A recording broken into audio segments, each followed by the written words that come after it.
¿Cómo están? Bien, bien.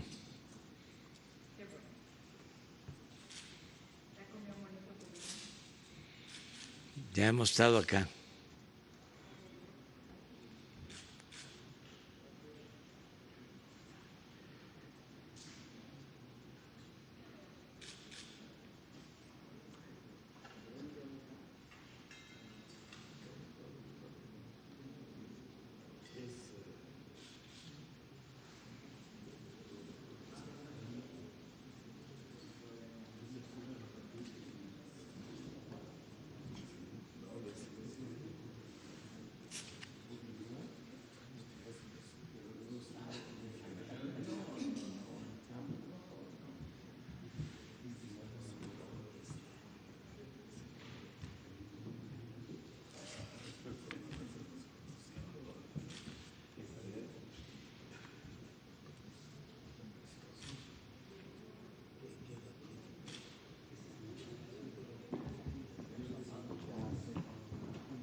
Pues muy buenos días a todas, a todos. Nos da mucho gusto estar de gira, de visita en el estado de Puebla. Desde anoche estamos en Puebla, aquí descansamos y hoy vamos a llevar a cabo dos actos. Vamos a encabezar el 50 aniversario del Plan DN3. Vamos a llevar a cabo el 54 aniversario del Plan DN3. Vamos a estar en la ceremonia para conmemorar este 54 aniversario del Plan DN3. Ya todos los mexicanos sabemos de la importancia de este plan de la Secretaría de la Defensa. Este acto va a consistir también en reconocer a todo el personal médico de las Fuerzas Armadas que ha estado ayudando durante la pandemia del COVID-19. Este acto se va a llevar a cabo aquí mismo, en esta Escuela Militar de Sargentos, a las 10 de la mañana, y posteriormente a las 11 vamos a llevar a cabo una reunión para evaluar el avance del trabajo de reconstrucción de edificios, de escuelas, de templos que fueron afectados desde el temblor del sexenio pasado. Obras que se han ido terminando, otras que todavía están en proceso, y vamos a estar en San Pedro Cholula para evaluar el avance en este programa de reconstrucción por las afectaciones, los daños del temblor. Vamos a iniciar esta conferencia. Antes quiero expresar mi más profundo pésame por el asesinato de el licenciado Uriel Villegas Ortiz, juez del Poder Judicial Federal, y el asesinato también de su esposa.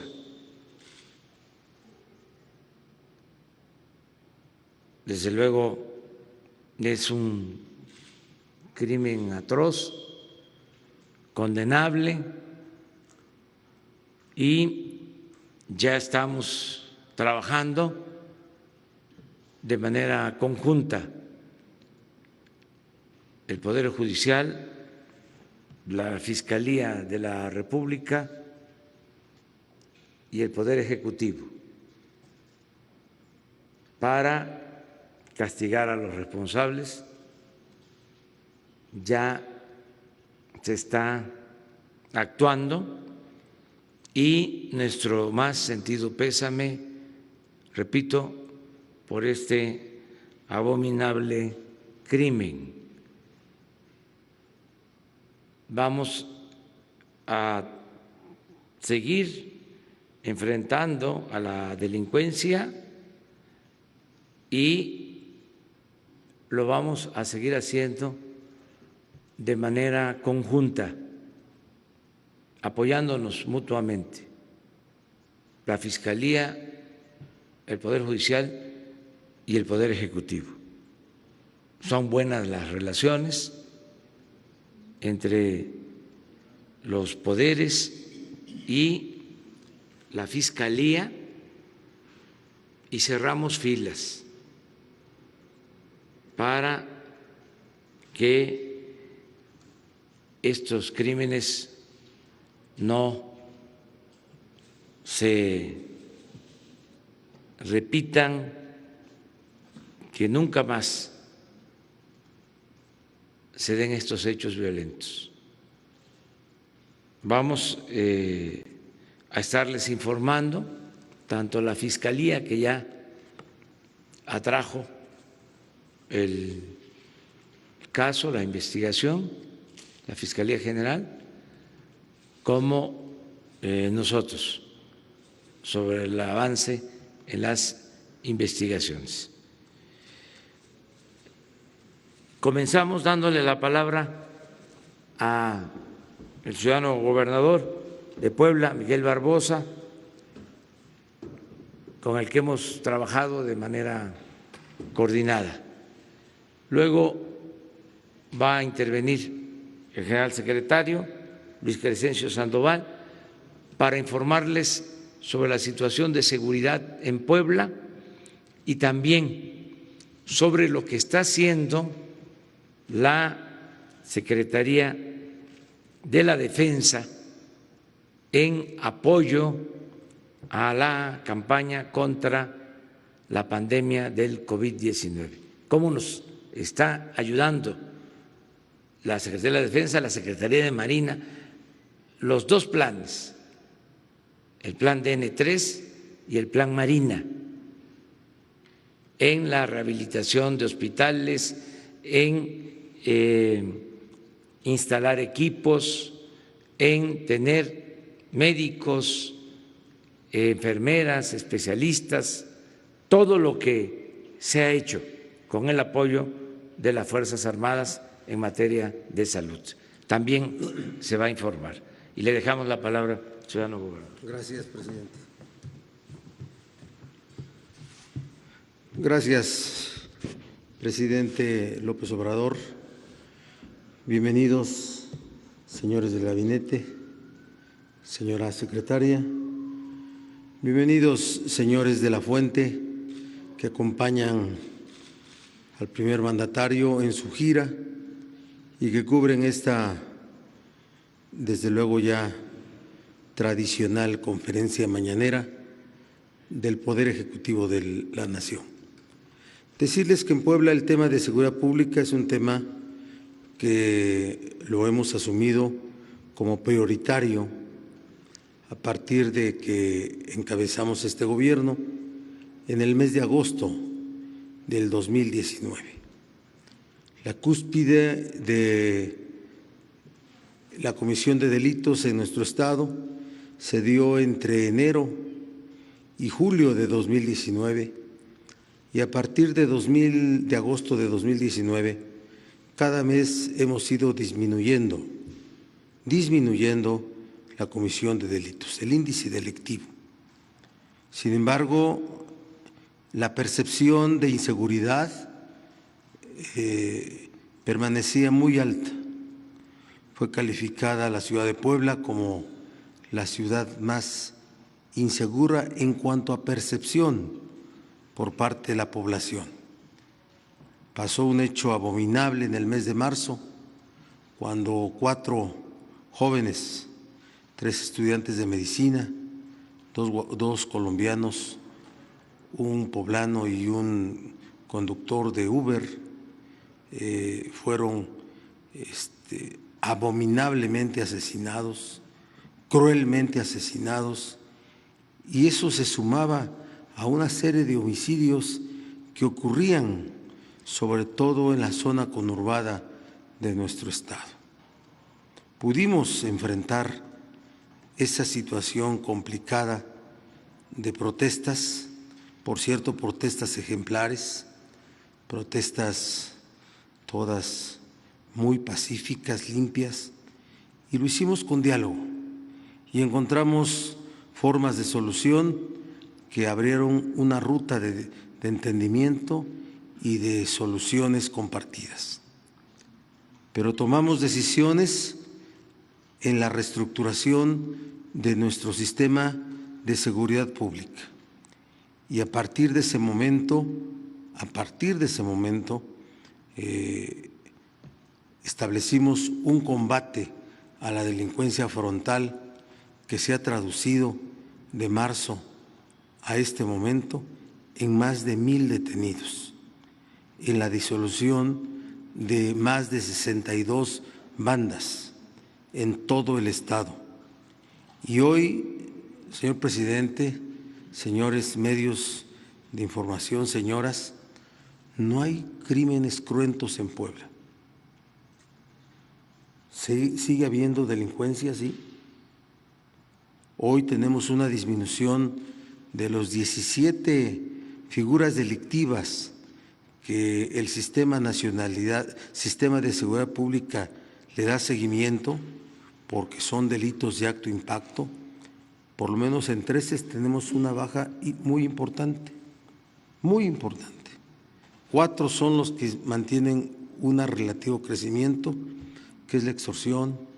Hay un registro del tema de narcomenudeo, pero eso tiene que ver con el número de carpetas por detenidos que tenemos, cientos, que hace que el registro se vea como aumento.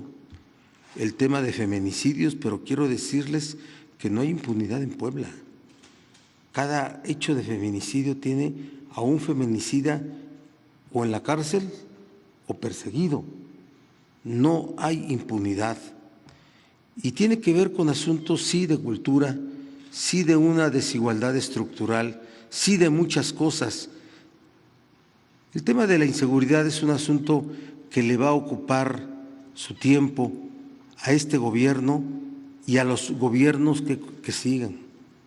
Pero lo que tenemos que devolver es la paz y la seguridad para que las gentes vivan, para que las gentes disfruten de su vida, hagan negocios, y es lo que estamos haciendo en Puebla. Hoy hay una percepción totalmente distinta a la que hubo, totalmente distinta, y ahí están las cifras. No lo estoy diciendo yo solamente como números que yo pueda dar razones inexistentes, y vamos caminando. Tenemos una estrategia para detener a los que se han mencionado, que ya ni siquiera lo son, porque el tema de la vida delictiva es muy cambiante, ¿sí? Como los grandes capos, Los que fueron los capos después ya no lo son, van cambiando. No identificamos un cártel nacional trabajando, dominando en Puebla, pero hay grupos delincuenciales tan violentos como cualquier cártel nacional. Sí, todo el tiempo hay que estar combatiendo la inseguridad pública, combatiendo a la delincuencia. Hace falta mucho por hacer, pero actuando de buena fe, con honestidad, sin corrupción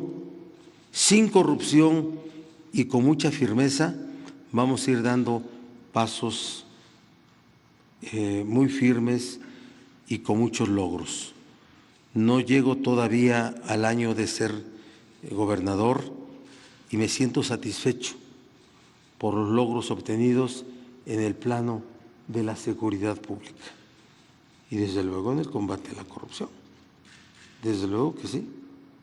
Hoy los liberales combatimos la corrupción, combatimos la pobreza, combatimos la desigualdad, combatimos la inseguridad pública. Hoy somos los liberales quienes actuamos así. Gracias, presidente. Gracias a todos por estar en Puebla. Gracias. Bien.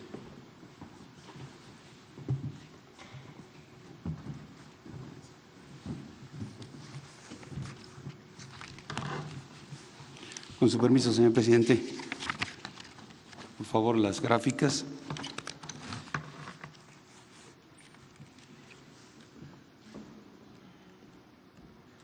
Buenos días. Vamos a ver la situación de seguridad en el ámbito del Estado de Puebla.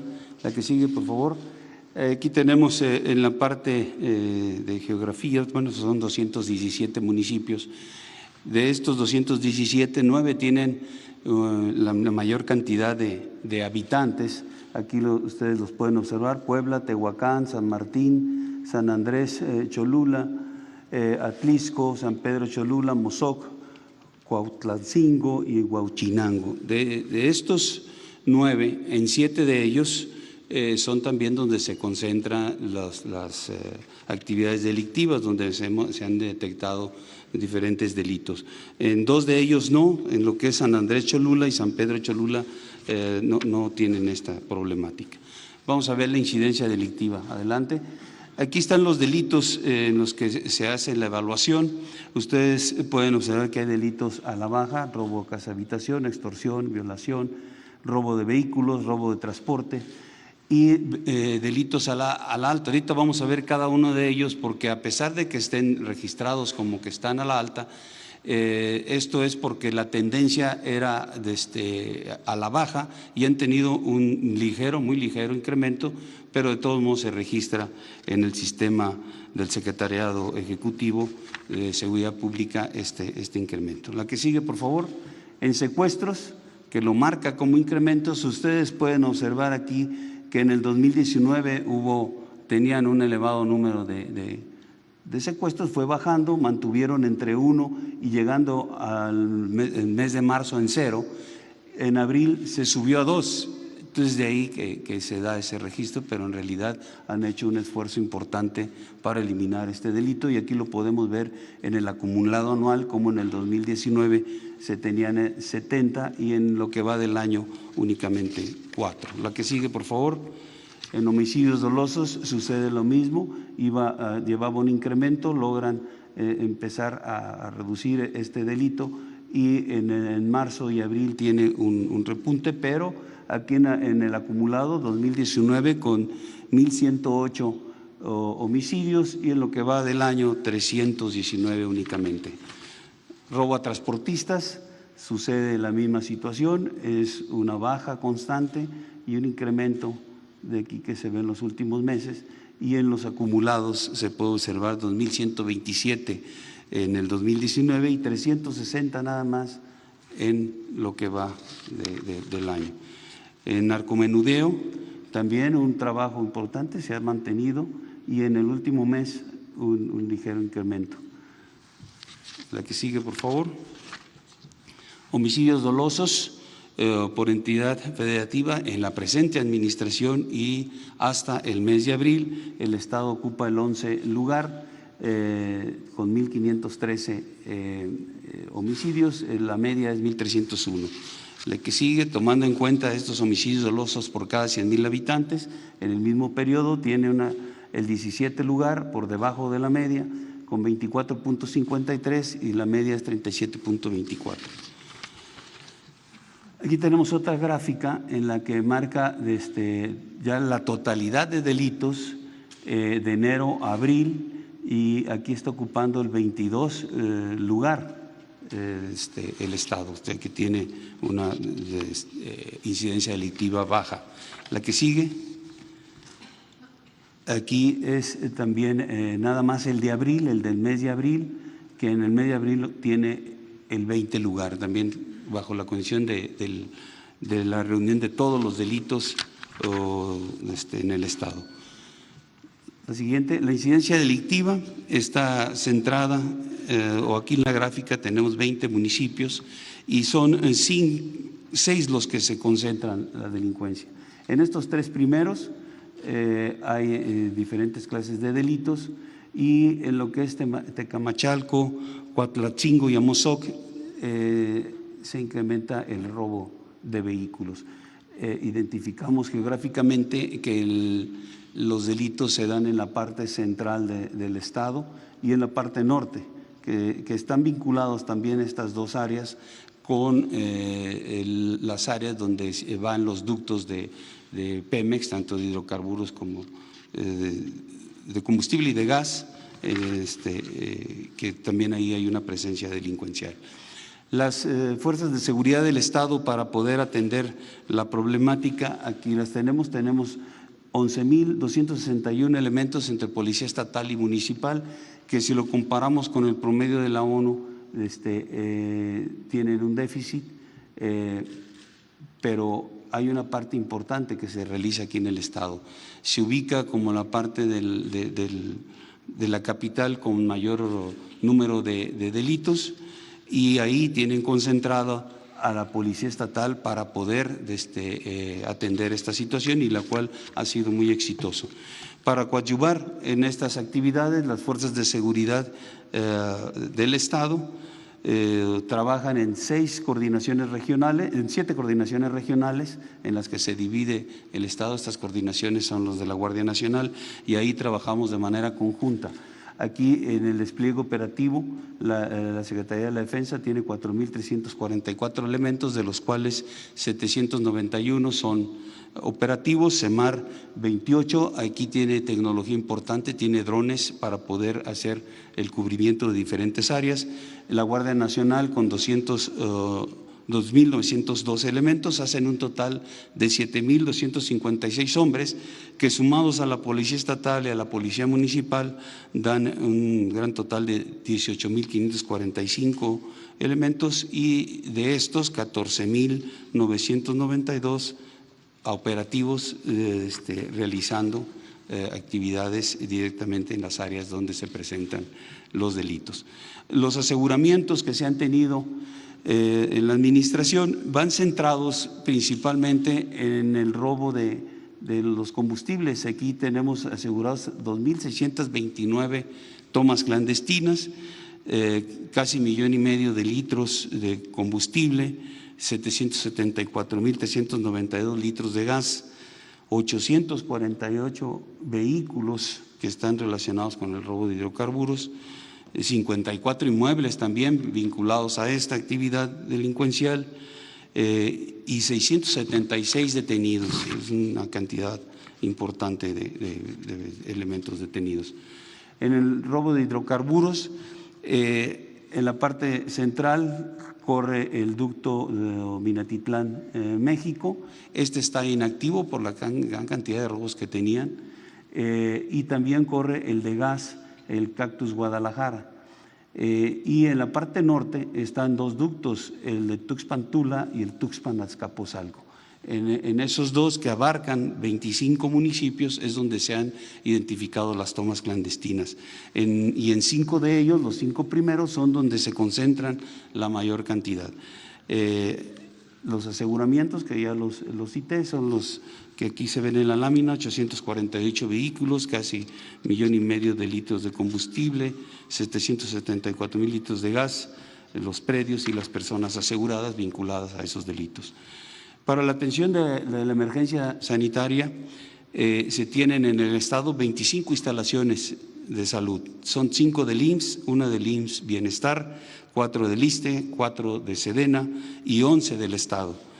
Adicionalmente a estas instalaciones se han realizado algunas acciones de apoyo interinstitucional para atender la emergencia. Se tienen 6 fuerzas de reacción para cualquier necesidad que tenga el Estado. Se han realizado patrullajes disuasivos y hay 14 instalaciones de la salud con seguridad. En el plan DN3, los eventos que se han atendido son en 16 ocasiones lluvias, en una amenaza de bomba, 5 explosiones, 4 fugas de gas, incendios forestales 48 y 9 incendios urbanos, accidentes 3 ferroviarios, 2 aéreos y 2 vehiculares, empleando 4,174 hombres en 342 vehículos. Esto es lo que corresponde al informe sobre seguridad, y pasaré a dar el informe sobre los avances en la aplicación del plan DN3 ante la contingencia del COVID-19. Bien, a partir del 23 de marzo del presente año, de conformidad con las instrucciones del Presidente de la República y Comandante Supremo de las Fuerzas Armadas, la Secretaría de la Defensa Nacional gradualmente ha fortalecido las capacidades del Sistema Nacional de Salud mediante la aplicación del Plan DN3E, empeñando sus recursos humanos y materiales. Esta Secretaría opera 116 instalaciones hospitalarias reconstruidas, remodeladas, reconvertidas y equipadas, de las cuales 32 son responsabilidad del Instituto de Salud para el Bienestar, 35 corresponden a hospitales militares de atención general y de especialidades, así como 49 dormitorios de unidades operativas reconvertidas a instalaciones hospitalarias y de terapia intensiva. Este despliegue fortalece al Sistema Nacional de Salud en todo el país con 4,348 camas, 2,006 de terapia intensiva y 2,342 de hospitalización. Actualmente se encuentran ocupadas 1,034 camas, que representa el 23,8% del total. De acuerdo a la planeación, la aplicación del Plan DN3 complementa las capacidades del Sistema Nacional de Salud una vez que éstas fueran rebasadas mediante la infraestructura hospitalaria desarrollada y que ha sido puesta a disposición de la ciudadanía de conformidad a la tendencia de la propagación de la pandemia en las diferentes entidades federativas. El proceso de reconversión y adecuación abarca 2 rubros: el trabajo de ingenieros industriales, constructores y médicos militares, y la adquisición de equipo e insumos médicos. Por esta razón, actualmente 27 de las 32 instalaciones INSABI ya se encuentran operando y 5 están en fase final de la instalación de algunos equipos industriales. Es importante mencionar que algunas de esas instalaciones INSABI, como los hospitales Dr. Carlos Calero El Orduy en Cuernavaca, Morelos, y el de la Mujer y el Niño oaxaqueño en Oaxaca, tenían 10 años inhabilitadas y en un corto tiempo fueron puestas en funcionamiento como resultado del esfuerzo conjunto de equipos multidisciplinarios integrados por personal militar, de ingenieros constructores, industriales, sanidad, transmisiones y especialistas civiles, entre otros. A pesar de las limitaciones impuestas por el mercado internacional, en las instalaciones hospitalarias administradas por esta Secretaría se dispone de ventiladores para atender las necesidades prioritarias en cada una de ellas, y se tiene la flexibilidad para su empleo y traslado a otras entidades en donde existe mayor demanda. Paralelo a este esfuerzo, se desarrolló la infraestructura, se estableció un proceso de adquisiciones de poco más de 1,5 millones de artículos de equipo médico especializado y de protección, así como medicamentos e insumos para la atención diaria y permanente. Para la administración y operación directa de las 116 instalaciones hospitalarias que participan en el Plan DN3E, además de los 5.677 elementos de la Secretaría de la Defensa Nacional, a partir del 27 de marzo del presente año, se han contratado hasta esta fecha a 4.995 profesionales de la salud, quien hoy orgullosamente son parte de este esfuerzo institucional. Tanto militares como civiles especialistas del sector salud cumplieron con un proceso de capacitación en la homologación de procedimientos médicos de atención en terapia intensiva y tareas indispensables de apoyo médico. Asimismo, para satisfacer la necesidad de brindar información continua a familiares con pacientes en tratamiento, se establecieron en las 116 instalaciones bajo responsabilidad de la SEDENA módulos de vinculación familiar para la interacción paciente-familia a través de videoconferencias. Para la distribución de medicamentos, equipo e insumos médicos en todo el territorio nacional se han materializado 659 rutas terrestres y 41 rutas aéreas, lo que ha permitido trasladar hasta el día de hoy 3.878 toneladas. Aunado a lo anterior, esta dependencia, en coordinación con el Instituto Nacional del Bienestar y el Instituto para Devolver al Pueblo lo Robado, han realizado la distribución de 759 toneladas de insumos médicos a través de 177 rutas terrestres. En coordinación con la Secretaría de Relaciones Exteriores, esta dependencia, empleando aeronaves de la Fuerza Aérea Mexicana, ha realizado 36 vuelos internacionales de transporte humanitario para repatriar a 999 mexicanos de los países de Cuba, Ecuador, Bolivia, Perú, Chile y Argentina. De igual forma, se han trasladado a dichos países 1.551 ciudadanos extranjeros. En términos de seguridad, 1.054 militares resguardan 38 almacenes de insumos médicos y terapéuticos del Instituto Mexicano del Seguro Social y continúan establecidos 5 puntos de revisión en los aeropuertos internacionales de Tijuana, Baja California, Apodaca, Nuevo León, Guadalajara, Jalisco, Ciudad de México y Cancún, Quintana Roo. Adicionalmente, esta Secretaría, a través de la Dirección General de Fábricas de Vestuario y de Equipo, ha confeccionado para el sector salud y esta dependencia cerca de 2 millones de diversas prendas de protección personal. Aprovecho la oportunidad para agradecer la confianza que han depositado diversos sectores de la sociedad en el Ejército y Fuerza Aérea Mexicanos, patentizada mediante la materialización de donaciones de equipo de protección personal, insumos básicos como agua embotellada y productos alimenticios, a quienes les aseguramos que su gesto solidario y generoso ha llegado a la población de pacientes infectados por el COVID.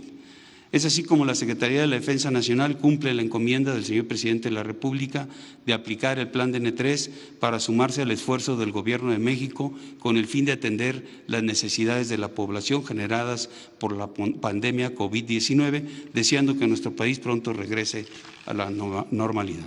Es todo, señor. Gracias. Bueno, antes de abrir la ronda para preguntas y dar respuesta a todos sus planteamientos, yo quiero agradecer tanto a la Secretaría de la Defensa como a la Secretaría de Marina por su apoyo en la atención de enfermos y todo lo que se ha realizado para enfrentar la pandemia del COVID-19. En el caso de la Secretaría de la Defensa, por primera vez se aplica el DN3 en lo relacionado con la salud para enfrentar una pandemia tan terrible como la del COVID-19. Y nos dieron mucha seguridad desde que percibimos que se iba a agravar la situación con la pandemia y que no teníamos la infraestructura hospitalaria suficiente, recurrimos a estas dos instituciones que son un pilar del Estado mexicano, la Secretaría de Marina y la Secretaría de la Defensa, para pedirles que intervinieran rehabilitando hospitales, como lo ha mencionado el general Sandoval. Solo para el INSABI se terminaron en un poco más de 3 meses 32 hospitales, de los cuales solo 5 están por entrar en operación. 32 hospitales en 100 días.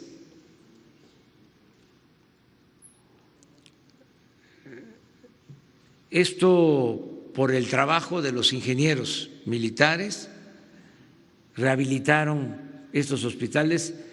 Algunos, como aquí lo dijo el general, llevaban 10 años en proceso de construcción, estaban abandonados y se terminaron, se equiparon, se capacitó personal. Agradezco mucho a los médicos militares, a todos los trabajadores de la salud, de la Secretaría de la Defensa. Lo mismo aplica para la Secretaría de Marina, y se contrataron médicos, enfermeras, y todo esto nos permitió contar con las camas suficientes, con los ventiladores, con los especialistas para hacerle frente a la pandemia. Ha sido muy triste lo que ha pasado, la pérdida de vidas humanas, pero hemos hecho todo para salvar vidas. No se ha quedado un enfermo, un paciente de coronavirus sin ser atendido, sin una cama, sin atención médica. Y eso se logró con el apoyo de todos, y en este caso muy especial por el refuerzo que significó la participación de las Fuerzas Armadas. Vamos a seguir avanzando. Quiero también expresar que todas estas instalaciones que se fueron adaptando para COVID, todas estas instalaciones desinfectadas una vez que pase la pandemia, con todos los equipos nuevos, con más equipos que se van a adquirir, porque no lo olvidemos, lo digo de pasada, no quiero centrarme en eso. Está en proceso la rifa del avión presidencial y vamos a obtener más de 2,000 millones de pesos, y todo ese dinero va a ser para seguir equipando hospitales. Lo mismo en el caso de la contratación del personal médico, que son alrededor de 50,000 trabajadores del sector salud que se han contratado. Fueron contratos temporales, pero se van a quedar ya trabajando en el sector salud. Y ya igual desde septiembre empieza el programa para que no sean rechazados los médicos que quieran especializarse. Vamos a ampliar al doble la inscripción de médicos que se especialicen en el país, de 10,000 a 20,000, y 30,000 restantes van a contar con becas para hacer su especialización en el extranjero. No nos va a volver a pasar de que enfrentamos una pandemia y no tenemos médicos, no tenemos los especialistas. La salud es primero. Esto quiero dejarlo de manifiesto. Y ahora sí, preguntas, Sara. Buenos días, presidente. Preguntarle sobre el asesinato del juez, ¿cómo se van a modificar los protocolos de seguridad? Se está pidiendo justamente que se refuerce la seguridad para los jueces, y también no quisiera desaprovechar la presencia de la ministra para preguntarle su opinión, cómo simbra este asesinato al Poder Judicial. Bueno, estamos trabajando, les decía, de manera coordinada con el Poder Judicial, con la Fiscalía, y pronto vamos a informarles sobre protocolos de seguridad y todo lo que tenga que hacerse para apoyar a jueces, a magistrados, a ministros del Poder Judicial, para protegerlos.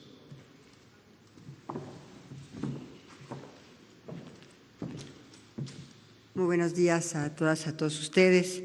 Pues como ustedes comprenderán, para mí ha sido terriblemente difícil esta situación. Yo creo que no solamente para mí, yo creo que para todos. Era un juez penal, yo lo conocí personalmente, era secretario de uno de las gentes que estuvo en la Corte durante mucho tiempo. Y sí decirles que estaba haciendo su trabajo y murió por hacer su trabajo. Tenía, hasta donde tenemos conocimiento, algunos juicios de personajes de la delincuencia organizada, y estaba haciendo su trabajo y lo estaba haciendo bien, Entonces, pues es muy lastimoso para todos, para el Poder Judicial, para el presidente de la Corte, para todos los ministros, para todos quienes tenemos un cariño muy especial por el Poder Judicial. Yo estuve 25 años, 4 en el Tribunal Superior de Justicia y 21 en la Suprema Corte. Entonces, para mí sí ha sido un tema personalmente sumamente triste y muy lastimoso. Pero adicionalmente yo mis respetos, mi consideración, mi afecto a la familia, mi solidaridad, y desde luego tenemos que avanzar en el esclarecimiento de este hecho, de estos hechos, porque lamentablemente también asesinaron a su esposa, jóvenes, muy jóvenes, tenían 2 niñas, una de 7 y una de 4 años, y lamentablemente fue en su domicilio también. Entonces, pues decirte que estamos de verdad muy consternados, pero vamos a avanzar en las investigaciones. Nosotros, como Poder Ejecutivo, no tenemos a nuestro cargo las investigaciones, la tiene la Fiscalía General de la República. Desde luego, la participación del Poder Judicial va a ser determinante también en este proceso, pero nosotros, por supuesto, desde el Poder Ejecutivo estamos acompañándonos y muy interesados, el Secretario de Seguridad Pública, también el Sistema Nacional de Inteligencia, todos, ¿verdad?, apoyando para que se esclarezca a la brevedad posible estos de verdad lamentables hechos, y mi respeto a toda la familia. Muchas gracias. ¿Han pasado algún reporte de las primeras investigaciones? ¿Cuál pudiera haber sido el móvil de este asesinato? ¿Y ven ustedes esto como un reto, como una amenaza al Estado en su conjunto? Bueno, ya tengo información, pero como es obvio, no podemos hablar de este tema hasta que concluya el proceso, que se investigue bien pero sí se va avanzando. Lo que puedo decir es que no hay impunidad y que los que cometen estos delitos son castigados, van a ser castigados. Y estamos trabajando de manera conjunta. Sí, es un asunto de Estado.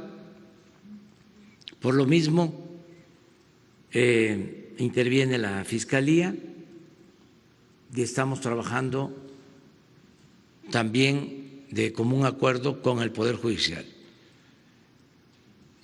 La intimidación no procede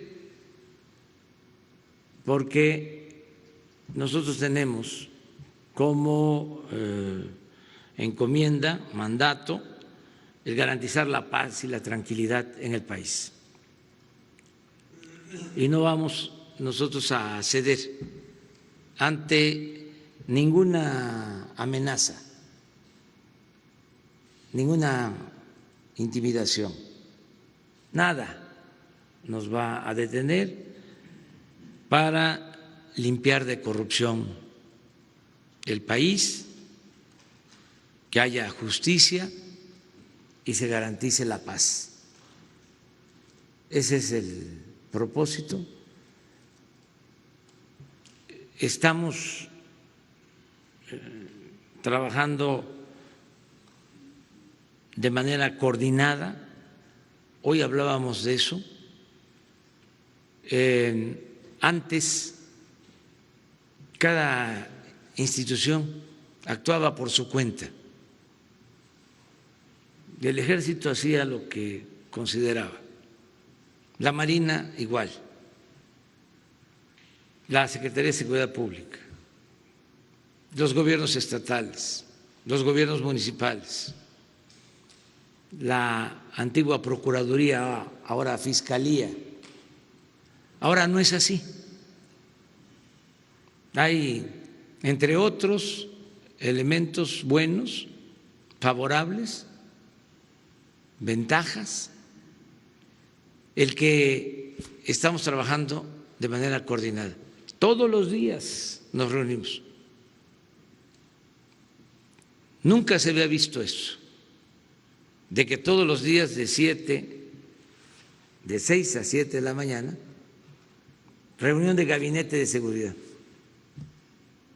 Imagínense cuántas reuniones del gabinete de seguridad, pues son diarias. La secretaria de Gobernación, el secretario de la Defensa, el secretario de Seguridad Pública, el secretario de Marina, el recibir nosotros el parte, el reporte diario de lo sucedido en las últimas 24 horas, el no delegar este tema que tanto preocupa a la población, sino asumirlo de manera personal. Eso ha sido muy importante, la coordinación y al mismo tiempo la perseverancia, el estar constantemente atendiendo el problema de la inseguridad. Y lo más importante de todo, el no permitir la corrupción y la impunidad,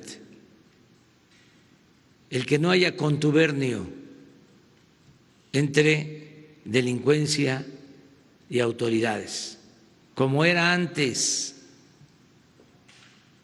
de que no había fronteras, no se sabía dónde terminaba la delincuencia y comenzaba la autoridad.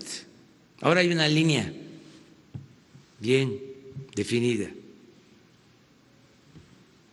Estamos separados, delincuencia y autoridad. Entonces, todo esto nos da ventaja para ir avanzando y hay resultados. Vamos a informar el viernes de cómo vamos en esta materia. Estos hechos son muy dolorosos y producen pues inquietud, pero le digo a los mexicanos que estamos entregados por completo a que haya paz, a que haya tranquilidad.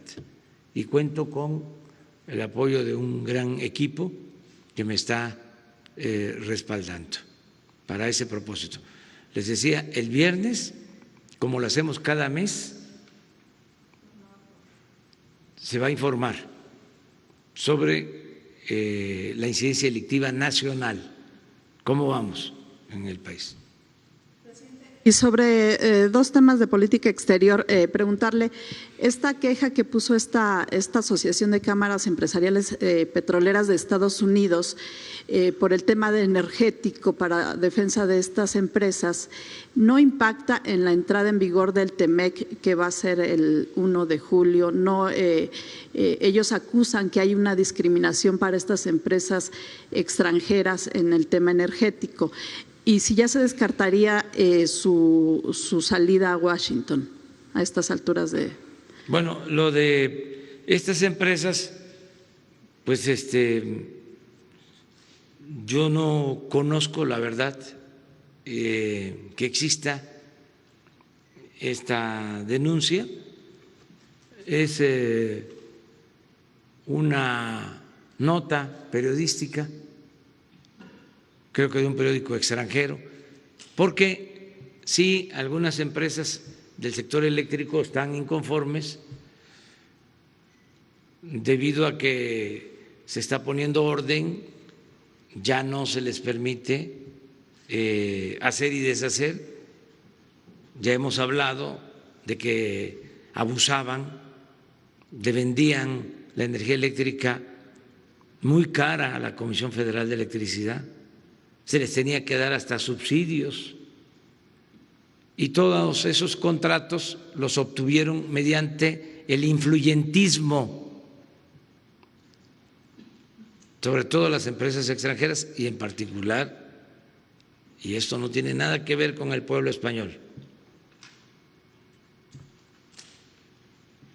esto tiene que ver con empresas españolas que veían a México como tierra de conquista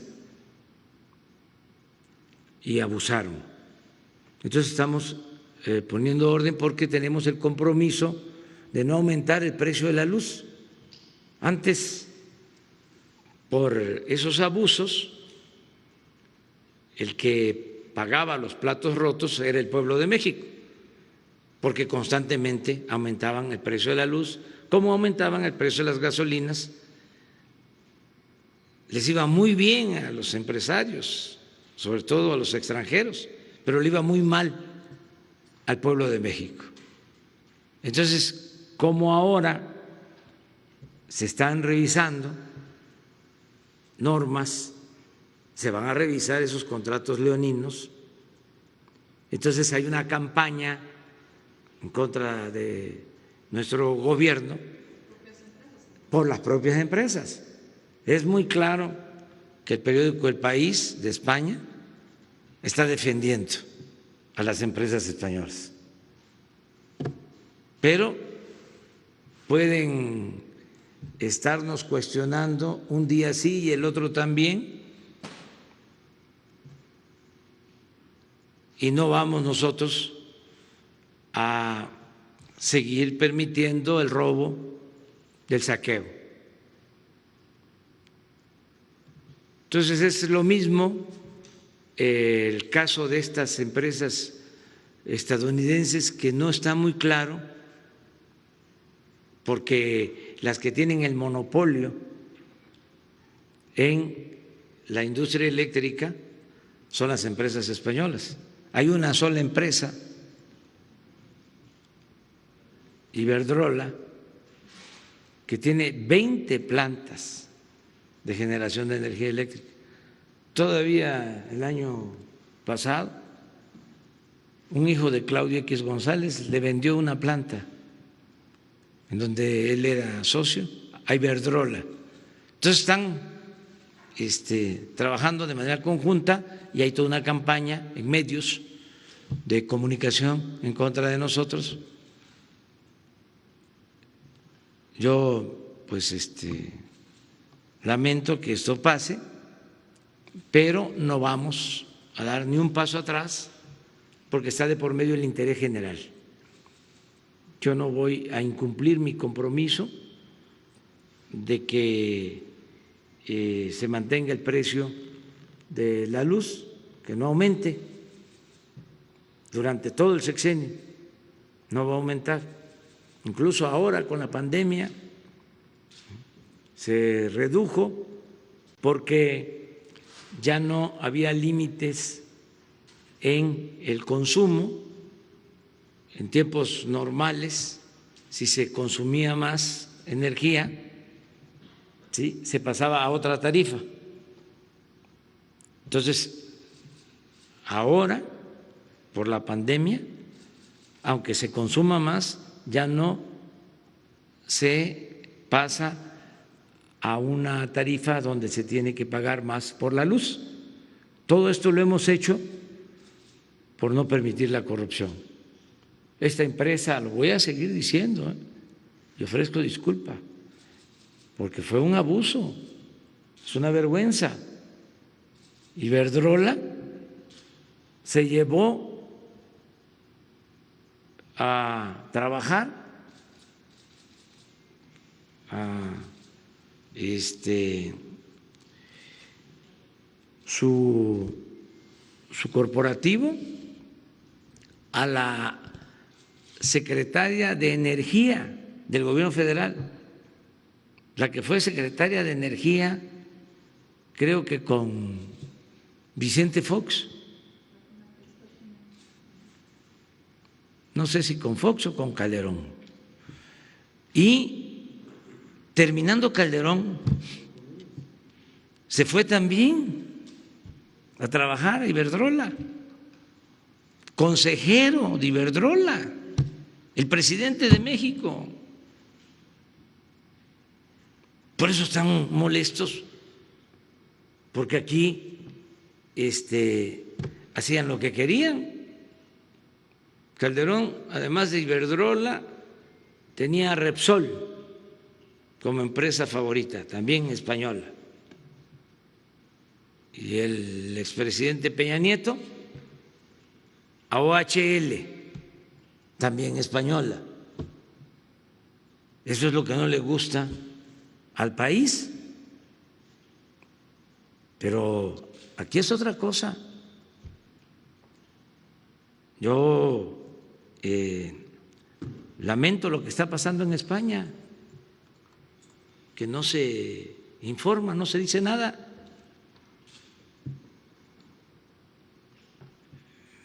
El pueblo español, un pueblo trabajador, un pueblo honesto, tiene ahora que cargar con la vergüenza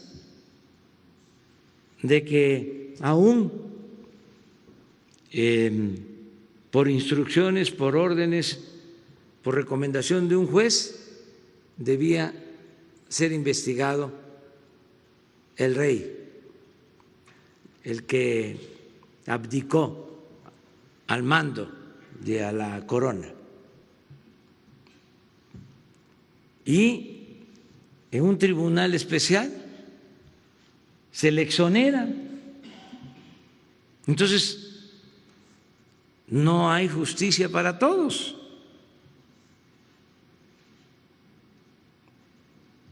Y se habla de una presunta relación de complicidad y un acto de corrupción. Y no pasa nada. Y sin embargo, todo lo que tiene que ver con nosotros, que tiene que ver con el combate a la corrupción, es señalado, es cuestionado por el país. Callan como momias cuando les conviene y gritan como pregoneros cuando se trata de defender intereses de grupos, intereses económicos, intereses políticos. Y esto mismo sucede en nuestro país, pero vamos a seguir adelante, tenemos nuestra conciencia tranquila. En el caso de Iberdrola, ¿por qué hablo así con transparencia? Porque tengo información que son ellos los que están promoviendo esta campaña, nada más que encubiertos, porque el conservadurismo tiene esas dos características, no lo olviden, son muy corruptos y son muy hipócritas. Entonces, tengo que decirlo, que el pueblo se entere, que el pueblo lo sepa. Antes la gente no sabía nada de esto, ni siquiera había escuchado de que una empresa española tenía el monopolio de la industria eléctrica en lo que corresponde a los que venden energía a la Comisión Federal de Electricidad. Iberdrola, ¿cómo? ¿A poco sabía la gente de que cuando terminó el expresidente Calderón se fue de consejero de esta empresa? No lo sabía, porque esto no se informaba, eran temas vedados, había un pacto de silencio, ahora no, ahora la vida pública es cada vez más pública. Y decirle a los de Iberdrola y a todos los de estas empresas que está abierta la posibilidad del diálogo para llegar a un acuerdo, que es lo mejor. Ahora que hablé con el primer ministro Trudeau, también le pedí, ¿sí? Hay empresas mineras canadienses que no están pagando impuestos, ya también están buscando acuerdo y nosotros estamos abiertos al diálogo, pero no podemos seguir con lo mismo, condonando impuestos y siempre con la soflama de que si no se les dan privilegios, no va a haber inversión y no van a venir a instalarse a México y no van a crearse empleos. Eso no es cierto. Las empresas serias, que hay muchas, incluso las empresas extranjeras, cumplen con la ley, pagan sus impuestos, hacen lo mismo que realizan en sus lugares de origen, las mineras en el Canadá, empresas estadounidenses que pagan todos sus impuestos. Ahora que nos tocó tratar con Walmart, que debían como 9,000 millones de pesos, pues fue lo mismo.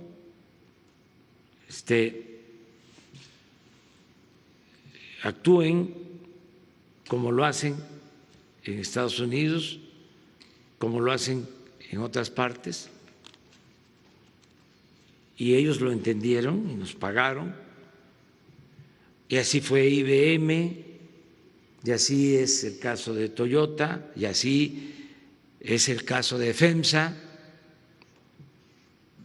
Yo les agradezco a estas empresas, a los directivos, porque entendieron de que son otros tiempos y antes pues tenían mucha influencia y además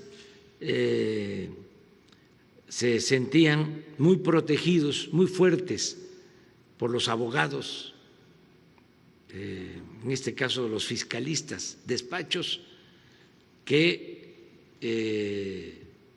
ganaban muchísimo dinero, mucho dinero. Se volvieron famosos los abogados mexicanos, muy influyentes, poderosísimos. En lo penal hasta se anunciaban, yo no tengo a ningún cliente en la cárcel, y eran así como personalidades muy famosas, los fiscalistas, mucho dinero, o sea, y no es que en todos los casos se tratara de buenos abogados, no, era por el influyentismo, porque podían convertir un asunto civil en penal solo con influencias, podían influir en el Poder Judicial, podían influir en el SAT, casi ellos ponían al de grandes contribuyentes del SAT, jugaba golf con ellos. Digo, el golf ya dije que es un buen deporte. Ellos mismos manejaban todo. Entonces eso ya cambió. ¿Pero cuál es la otra pregunta? Yo creo que sí, porque ya está el tiempo metido y no va a ser ya posible. No lo descarto todavía, hay que esperar, pero sí ya veo que no va a ser posible. De todas maneras, celebro porque ya se aceptó que se reúna el Congreso, va a haber un periodo extraordinario, según me informan, o van a convocar a un periodo extraordinario, porque hay ciertas leyes que deben de revisarse y en su caso aprobarse en el Congreso para facilitar la entrada en vigor del tratado. Entonces, se va a hacer esto, si así lo deciden los legisladores, antes del día 1 de julio.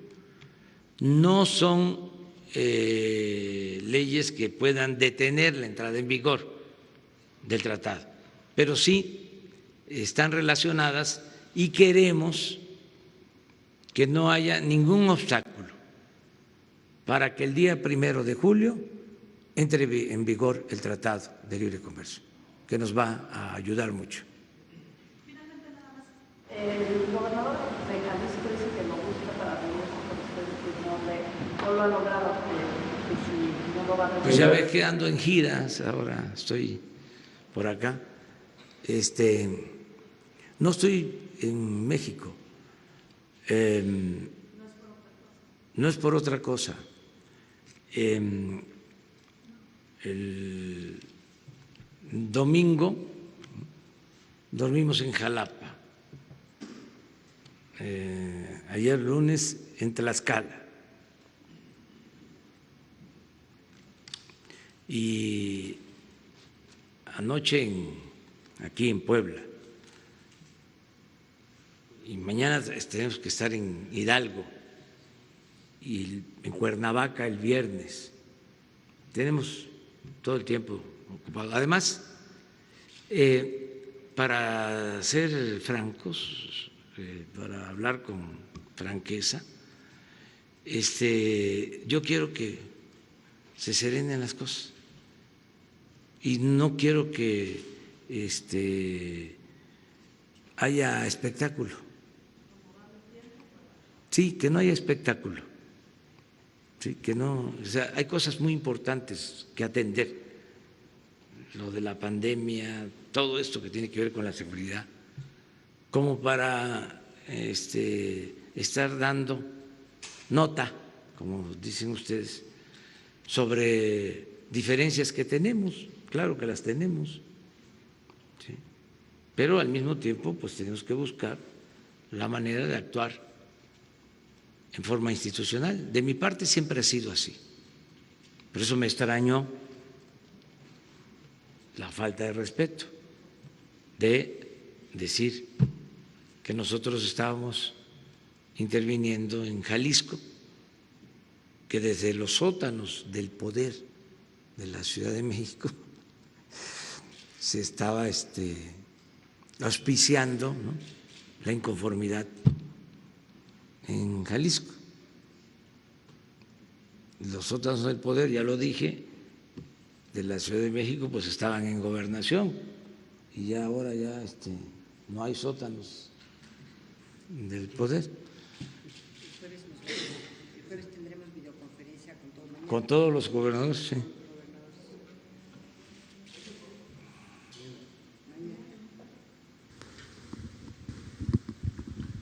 Buenos días, presidente. Gaspar Vela, de la Octava.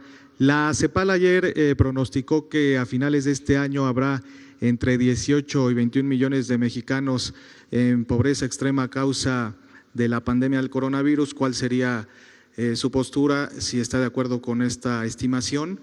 En segundo lugar, presidente, retomando el tema de los desaparecidos del día de ayer, ¿cuál es la cifra actual de mexicanos desaparecidos en estos momentos? Y también preguntarle cuál es el presupuesto que destina actualmente la Federación para encontrar a estos desaparecidos. Y finalmente me gustaría preguntarles a los secretarios de Defensa y también de Marina, ¿cuál es el sentir de las Fuerzas Armadas con este acuerdo presidencial publicado el 11 de mayo para que militares y marinos realicen labores de seguridad pública? Si ustedes sienten que hay certeza jurídica para realizar estas labores, muchos han hablado, analistas, expertos han hablado del tema, políticos, pero no sabemos cuál es el sentir de las Fuerzas Armadas. Entonces, tu primera pregunta es… La CEPAL. Sí, bueno, pues la CEPAL, como otros organismos, se dedican a hacer diagnósticos, ¿no? Y es una organización seria y en efecto se afecta a la población con la pandemia porque se está limitando el desarrollo económico, pero al mismo tiempo, en el caso de México, estamos aplicando una estrategia de apoyo a la mayoría de la gente. Ese diagnóstico de la CEPAL nos ayuda a convencer a los potentados y sobre todo a los conservadores de que hay que atender primero a los pobres, a la gente humilde, porque lo que querían o lo que recomiendan los fondos, el Fondo Monetario Internacional y todos los organismos financieros, el modelo neoliberal, todos sus planes frente a crisis como esta en lo económico, pues es ayudar siempre a los de arriba, rescatar a los de arriba.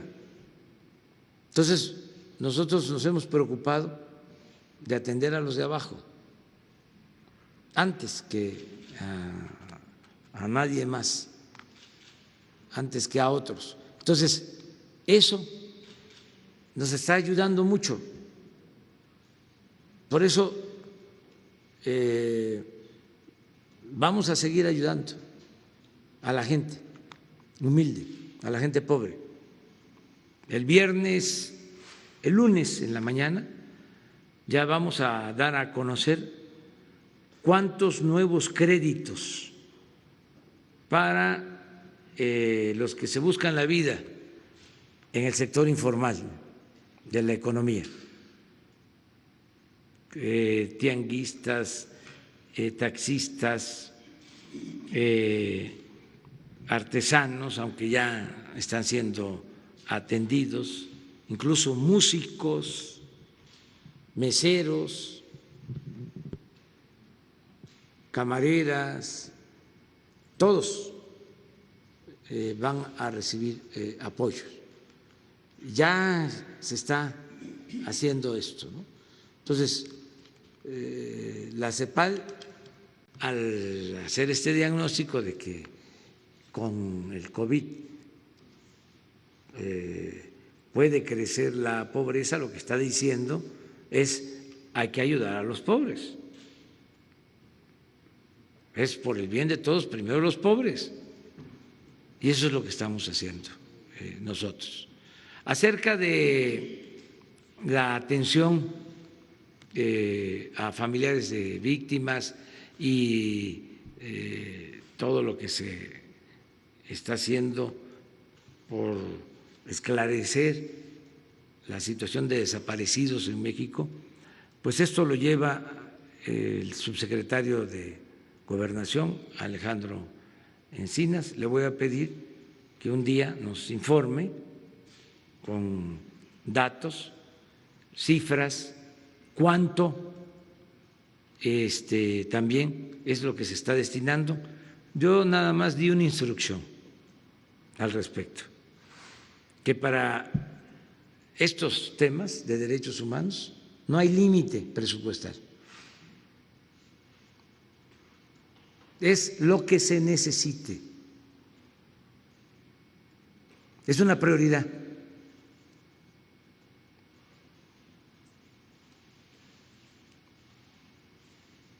Y tenemos muy claro qué es lo prioritario, porque en el gobierno anterior, también esto lo hemos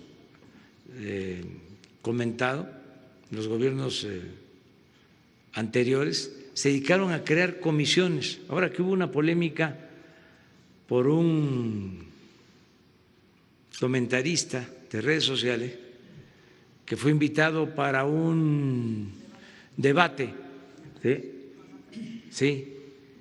Me enteré de que existe, ¿cómo se llama? CONAPREP. Es que un día voy a poner aquí cuántos organismos crearon para todo,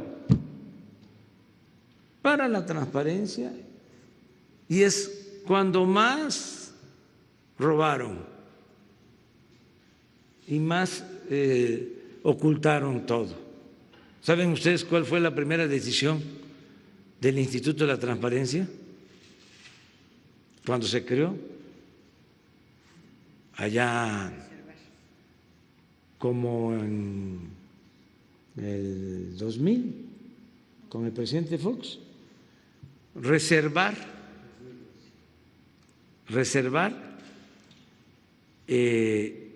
todas las condonaciones de impuestos.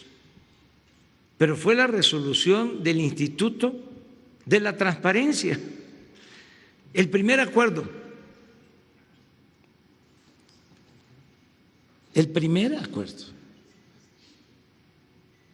pero para todo institutos, 2002. Ya ayer que sale que surge esta polémica, ¿cómo es que se llama esto? ¿Para qué se creó? para evitar el racismo y la discriminación. ¿Sí?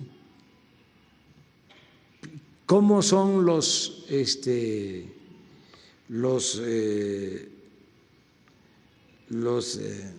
aparatos estos? Pues directores, subdirectores, aparatos burocráticos. Entonces, ya tenemos muy claro de que todo lo que tiene que ver con atender a la gente, no hay límite presupuestal. Y acerca de lo que le comentas, si te parece, posteriormente, el día que vamos a informar el viernes sobre seguridad. Por esta polémica, ¿usted qué piensa, presidente, sobre la polémica que comentaba? Pues que ya basta de simulación, ¿no? De que no puede ser que gente racista, clasista, siga soterrada, oculta, enmascarada, engañando. ¿Cómo se va a invitar, la verdad, a alguien que discrimina a un acto de estos? Desde luego yo soy partidario de la libertad, pero pues es el colmo,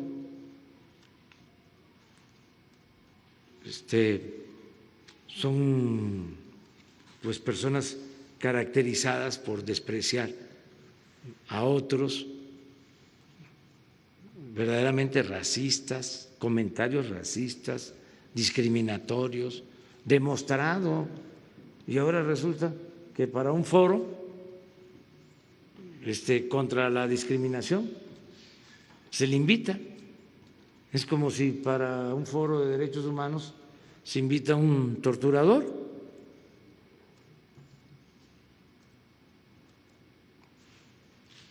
Digo, es el colmo, ¿no?, que esto suceda, independientemente de cualquier otra consideración, ¿no? Y que respeten, ¿sí?, que se midan, y que pues ya pasó el tiempo del clasismo, del racismo, de la discriminación y además de la hipocresía. Yo hasta hace poco, una vez, un articulista supuestamente progresista, en su artículo dice, no tiene la culpa el indígena, no quiero decir la otra palabra, sino el que lo hace compadre. Y es un intelectual mexicano. Nivel de racismo extremo. Además, mucha, con todo respeto, ignorancia. Por eso insisto mucho en que no es lo mismo la educación que la cultura. ¿Saben cuáles son los pueblos con más cultura en México y en el mundo? Los pueblos de Oaxaca. Donde hay más cultura, hay más fraternidad, solidaridad, paz, tranquilidad. Entonces, puede egresar alguien de un doctorado en Harvard y demuestra no tener cultura. Y como ha quedado también demostrado, demuestra no ser honesto. ¿De qué sirve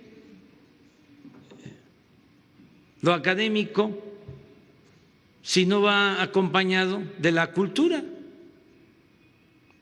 No es lo mismo la educación que la cultura.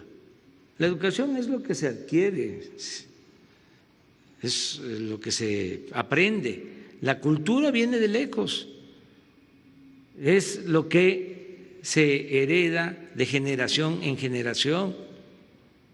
Todas nuestras costumbres, nuestras tradiciones, nuestras lenguas. ¿Qué está mal? ¿Hablar como hablamos en el norte, en el centro, en el sureste? No, cada pueblo tiene su habla.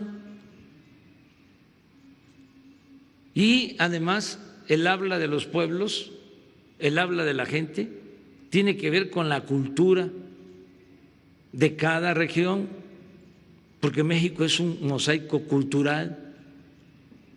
¿Qué es sopilote? Ahora que es temporada de sopilotes, pues es la mezcla del castellano con el náhuatl. ¿Cómo se dice sopilote en Tabasco? Chombo. ¿Y está mal dicho? No, es la mezcla del castellano con el maya. Entonces, ¿por qué no vamos a hablar como lo hacemos en cada región? ¿Qué vamos a ir a cursos de dicción para hablar físico? Y más ese lenguaje horrendo, lleno de tecnicismos que nos impuso el modelo neoliberal, toda esa terminología, Producto Interno Bruto. Hay uno ahora que no sé, que hasta un partido político puso un cartel planteando sí a la resiliencia. ¿Así es? Resiliencia. A ver, díganme ustedes, ¿qué es eso? ¿Quién lo entiende? Nadie. Entonces, sí a lo que somos, a nuestra autenticidad. Sí. Una más. Buenos días, presidente. Pues ya empezaron prácticamente en todos los partidos políticos la competencia electoral, ya están hablando de alianzas, ya están hablando de coaliciones. Le quiero preguntar, ¿cuál será la fecha límite que usted pondrá para que los funcionarios públicos federales renuncien si es que quieren participar en las elecciones? Y bueno, y aprovechar que está aquí el secretario de Seguridad para preguntarle si ya decidió si va a ser candidato a la gubernatura de Sonora. Pues eso se los puede contestar, pero no aquí, porque aquí es otra cosa. Y acerca de la fecha, pues son las que establece la ley. O sea, los servidores públicos que aspiran a ser candidatos tienen que dejar su cargo meses antes de la elección.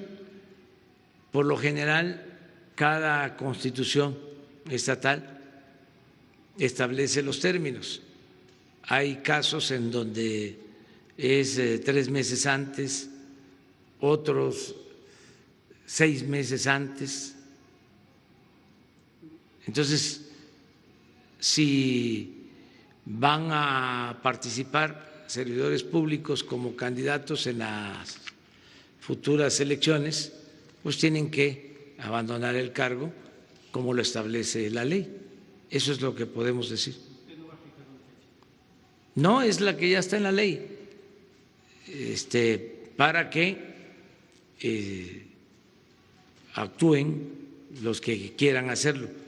No sé yo cómo está esa situación, no sé cómo están esas aspiraciones, pero bueno, todo el mundo tiene derecho a votar y a ser votado. Segunda pregunta, le quiero preguntar sobre las acciones que están haciendo algunos gobernadores para salir pues de la crisis del COVID. por ejemplo, en la Ciudad de México la jefa de gobierno va a condonar parte de los impuestos que se deben los capitalinos. Quería saber su opinión si esta posibilidad que está haciendo ella… Claro que es buena la postura que asuma cada gobierno de acuerdo a sus finanzas. Se tienen que cuidar nada más las finanzas públicas, pero cada gobierno puede tomar la medida que considere. Los estados, el gobierno de la ciudad son libres, son soberanos. Ellos manejan de manera independiente sus presupuestos. Aún los recursos que transfiere la Federación a los estados, una vez que están ya en poder de los gobiernos estatales, son de manejo exclusivo de los estados. Es decir, ya la Federación no puede disponer de esos fondos ni ordenar en qué aplicar esos recursos. Eso corresponde ya a los poderes locales.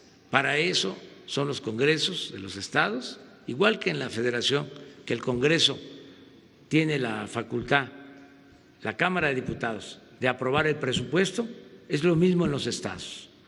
Entonces, pueden hacer lo que ellos consideren. Si tienen posibilidad económica, sí.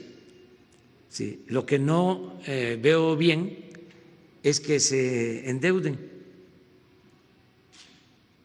como se hacía antes, que dejaban en bancarrota las finanzas municipales y las finanzas de los estados y heredan toda esa deuda a los nuevos gobiernos y tienen dificultad para poder financiar el presupuesto. Eso es lo que puedo decir. A ver.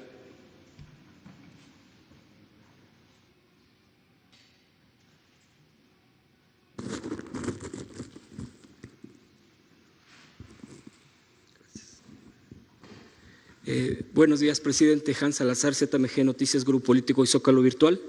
Secretarios, gobernador, buenos días, compañeros. Señor presidente, hemos visto con un trabajo arduo de la UIF, de la Unidad de Inteligencia Financiera, el cual debe corresponder a un trabajo coordinado con la Fiscalía General de la República. Hay movimientos en redes sociales muy fuertes que sugieren un cambio del titular por no corresponder a las necesidades de justicia que México necesita. El Poder Judicial sigue funcionando para descongelar cuentas con los argumentos dejados por Medina Mora. La 4T debería dar salida a procesos judiciales que hoy vemos extraviados en algunas carpetas. Por ejemplo, la propia autora Anabel Hernández ya señaló al menos a 5 funcionarios dentro de la Fiscalía General de la República que son operadores de Medina Mora. La pregunta, presidente, solamente sería mi pregunta para usted. ¿No considera que es tiempo de un relevo, si es en este caso puede ser incluso el propio Santiago Nieto? A ver, no te entendí. ¿Un relevo en dónde? En la Fiscalía. No Yo podemos… sé que entiendo que es autónoma la Fiscalía. Sí, pero no solo eso, aunque no nos corresponde a nosotros, y de acuerdo a la ley hay un término y solo podría ser removido por causas graves el fiscal. Yo tengo la opinión de que Alejandro Gertz Manero es un buen fiscal, que está haciendo muy bien las cosas, que es una persona íntegra, honesta, que no tiene compromisos con grupos de intereses creados. Esa es mi opinión del fiscal. Si no, lo diría, pero yo considero que está haciendo bien su trabajo. En el caso de la Oficina de Investigación Financiera, pues ellos hacen su trabajo, pero es la Fiscalía la que tiene que resolver. En el caso de la Oficina de Investigación Financiera, puede llevar a cabo investigaciones, pero cuando se trata ya de un proceso judicial, se tiene que presentar una denuncia en la Fiscalía. Y luego, como otra instancia, el Poder Judicial. Y sí, a veces los jueces desechan una investigación o en este caso descongelan cuentas, pero también es un poder autónomo, es un poder independiente. Tenemos que ajustarnos cada poder al ámbito de nuestra competencia. Eso es lo que puedo comentar. Y sí aseguro que está bien el trabajo de la Fiscalía. Le tengo confianza al doctor Gers Manero. Ese es mi punto de vista. A pesar de que ha habido un poquito, perdón, la réplica, presidente, con esto concluiría mi participación, a pesar de que incluso han trascendido algunas diferencias en cuestión de falta de coordinación con la unidad de inteligencia, ¿ha mejorado esta? ¿Usted considera que ha mejorado? Debe de mejorar la coordinación, pero también entender que son criterios distintos, porque son dos dependencias diferentes, con funciones bien claras establecidas por la ley. La Oficina de Investigaciones Financieras depende de la Secretaría de Hacienda y del Poder Ejecutivo, y la Fiscalía pues es un órgano autónomo. Entonces, el encargado de la Oficina de Investigación Financiera, que depende de Hacienda, puede hacer una investigación, denunciar, presentar pruebas, presentar denuncias, pero es la Fiscalía la encargada de atender estos casos. A veces hay diferencias porque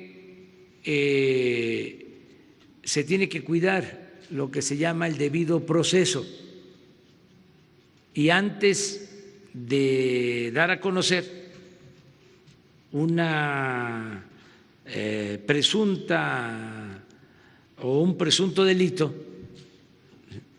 una investigación, se tiene que cuidar, ¿no?, para que no se les avise a los que están siendo investigados o van a ser investigados por la Fiscalía.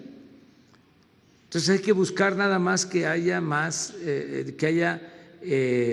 coordinación entre estas dos dependencias.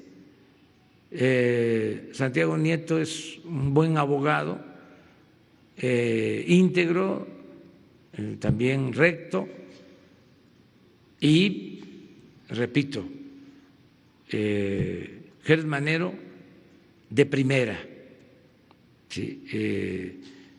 Es un fiscal con criterio, una gente honesta, una gente íntegra.